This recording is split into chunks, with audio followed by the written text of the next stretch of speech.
భారతదేశంలో టాటాని ఛాలెంజ్ చేయడానికి చాలామంది ప్రయత్నించారు, కానీ నిలబడలేకపోయారు. కానీ ఆ పోటీలో ఒక్క కంపెనీ మాత్రం అడ్డంగా నిలబడి స్టీల్ సామ్రాజ్యంలో ఆధిపత్యం చలాయిస్తున్న టాటాని సవాల్ చేస్తూ ఇండియా బిగ్గెస్ట్ స్టీల్ కంపెనీగా ఎదిగింది. అదే జేఎస్డబ్ల్యూ. ఒకప్పుడు జేఎస్డబ్ల్యూ అంటే స్టీల్ మాత్రమే. టాటా అంటే స్టీల్, సాల్ట్, సాఫ్ట్వేర్, కార్లు అంటే ఒక ఇండస్ట్రియల్ సామ్రాజ్యం. ఆ సమయంలో జేఎస్డబ్ల్యూ టాటా నీడలో నిల్చున్న అండర్ డాగ్. కానీ ఈరోజు జేఎస్డబ్ల్యూ కేవలం స్టీల్లో టాటాతో పోటీ పడడం లేదు, రోడ్డు మీద కూడా ఎదురెదురుగా నిలబడుతోంది. ఈ దీపావళికి భారతదేశం ఒక కొత్త ఎస్యూవీ కార్ బ్రాండ్ని చూడబోతోంది. ఆ బ్రాండ్ పేరు జేఎస్డబ్ల్యూ మోటార్స్. కానీ ఇది మరో కొత్త కార్ కంపెనీ కథ కాదు. ఇది భారత ఆటోమొబైల్ ఇండస్ట్రీలో ప్రారంభమైన కొత్త యుద్ధం. ఒకప్పుడు టాటా స్టీల్ భారతదేశంలో నమ్మకానికి మరో పేరు. 100 సంవత్సరాలకు పైగా చరిత్ర, వేలాది ప్రాజెక్టులు, దేశ నిర్మాణంలో కీలక పాత్ర. ఇక జేఎస్డబ్ల్యూ 1980లో ప్రారంభమైన చిన్న కంపెనీ. కానీ సజ్జన్ జిందాల్ ఒక విషయం నమ్మాడు: చిన్నగా ఉండటం తప్పు కాదు, చిన్నగానే ఉండిపోవడం చాలా పెద్ద తప్పు. అందుకే మిగతా వాళ్ళు ఒకే బిజినెస్లో ఉంటే జేఎస్డబ్ల్యూ వరుసగా కొత్త రంగాల్లో అడుగుపెట్టింది: స్టీల్, ఎనర్జీ, సిమెంట్, ఇన్ఫ్రాస్ట్రక్చర్. ఆ తర్వాత ఎవ్వరూ ఊహించని రంగం ఆటోమొబైల్స్. 2024లో జేఎస్డబ్ల్యూ గ్రూప్ ఎంజీ మోటార్స్ ఇండియాలో మెజారిటీ వాటా తీసుకొని దాన్ని జేఎస్డబ్ల్యూ ఎంజీ మోటార్ ఇండియాగా మార్చింది. ఇది కంపెనీకి గేమ్ చేంజర్ అయ్యింది. ఎంజీ విండ్జర్ మంచి ధర, మంచి ఫీచర్లతో భారత ఈవీ మార్కెట్లో వేగంగా గుర్తింపు తెచ్చుకుంది. జేఎస్డబ్ల్యూ ఒక్కసారిగా భారతదేశంలోని ప్రముఖ ఈవీ కంపెనీస్లో ఒకటిగా నిలిచింది. కానీ ఇక్కడే అసలు టెస్ట్ మొదలవుతుంది. జేఎస్డబ్ల్యూకి ఎంజీ ఒక్కటే సరిపోలేదు. వాళ్ళు తమ సొంత బ్రాండ్ని నిర్మించాలని నిర్ణయించుకున్నారు. జేఎస్డబ్ల్యూ మోటార్స్ 2026 దీపావళి నాటికి ఈ కొత్త బ్రాండ్ అధికారికంగా ప్రారంభం కానుంది. ఇది చిన్న ప్రయోగం కాదు.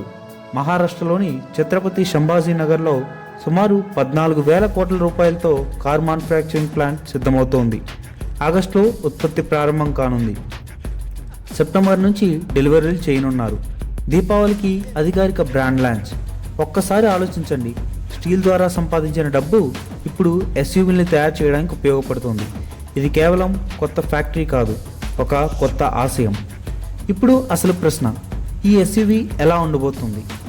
ఈ ఎస్యూవీ డిఫెండర్ లాగా ఉండబోతుంది. ఇది J2 T12లో ఆధారంగా తయారవనుంది.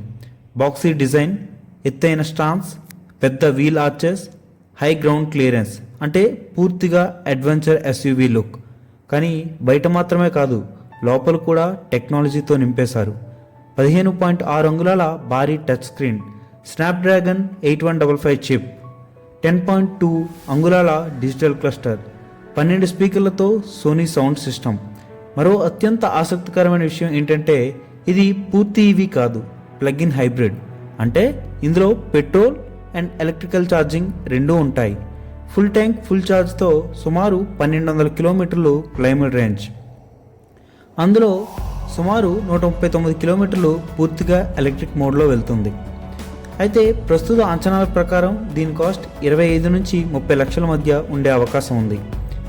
ఇక్కడే జేఎస్డబ్ల్యూ ప్లాన్ అర్థమవుతుంది.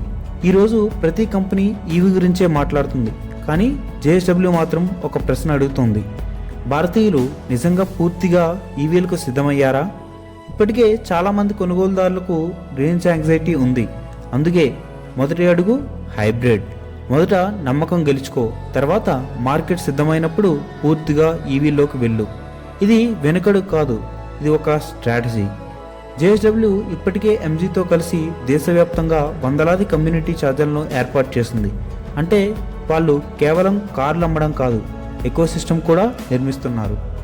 అయితే జేఎస్డబ్ల్యూ ఎవరితో పోటీ పడుతుంది? అది టాటాతో పోటీ పడుతుంది. ఒకప్పుడు స్టీల్లో జరిగిన పోటీ ఇప్పుడు ఎస్యూవీ మార్కెట్లో కొనసాగుతోంది. టాటా ఎంతో కాలం నుంచి వేచి చూస్తున్న సియారా ఈవీని నిన్న నైటే లాంచ్ చేసింది. అదే సమయంలో జేఎస్డబ్ల్యూ తన తొలి ఎస్యూవీని లాంచ్ చేయబోతుంది. ఒకే పండుగ, ఒకే మార్కెట్, 2 స్టీల్ దిగ్గజాలు. ఇది కేవలం 2 కార్ల పోటీ కాదు, ఇది భారతదేశంలో 2 స్టీల్ సామ్రాజ్యాల రెండో యుద్ధం. ఈ కథ ఒక్క ఎస్యూవీ గురించి కాదు, భారతీయ కంగ్లోమరేట్లు తమను తాము ఎలా మార్చుకుంటున్నారో చెప్పే కథ. స్టీల్ కంపెనీ ఇప్పుడు మొబిలిటీ కంపెనీగా మారుతోంది. MG, JSW Motors, hybrids and ఈవీలు వీటన్నిటికీ కలిపి రాబోయే సంవత్సరాల్లో సుమారు $1 బిలియన్ పెట్టుబడి పెట్టే ప్రణాళిక ఉంది. ఇంత పెద్ద స్థాయిలో ఇంత వేగంగా కొత్త ఎనర్జీ వాహనాల్లో అడుగుపెట్టిన భారత కంపెనీలు చాలా తక్కువ.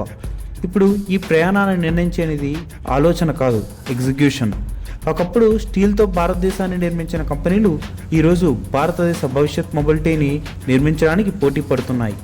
విజేత ఎవరో ఈరోజే చెప్పలేం, కానీ ఒక విషయం మాత్రం ఖాయం. వచ్చే కొన్ని సంవత్సరాల్లో భారత ఆటోమొబైల్ ఇండస్ట్రీని మార్చే కథల్లో జేఎస్డబ్ల్యూ పేరు తప్పకుండా ఉంటుంది. ఈ దీపావళి ఇది కేవలం ఒక కార్ లాంచ్ కాదు, ఒక స్టేట్మెంట్. జేఎస్డబ్ల్యూ నిజంగా టాటాకు గట్టి పోటీ ఇవ్వగలదా? మీకేమనిపిస్తుంది? మీ అభిప్రాయాన్ని కామెంట్స్లో చెప్పండి. ఇలాంటి లోతైన బిజినెస్, ఈవీ స్టోరీస్ కోసం మన ఛానల్ని సబ్స్క్రైబ్ చేయండి. జై హింద్.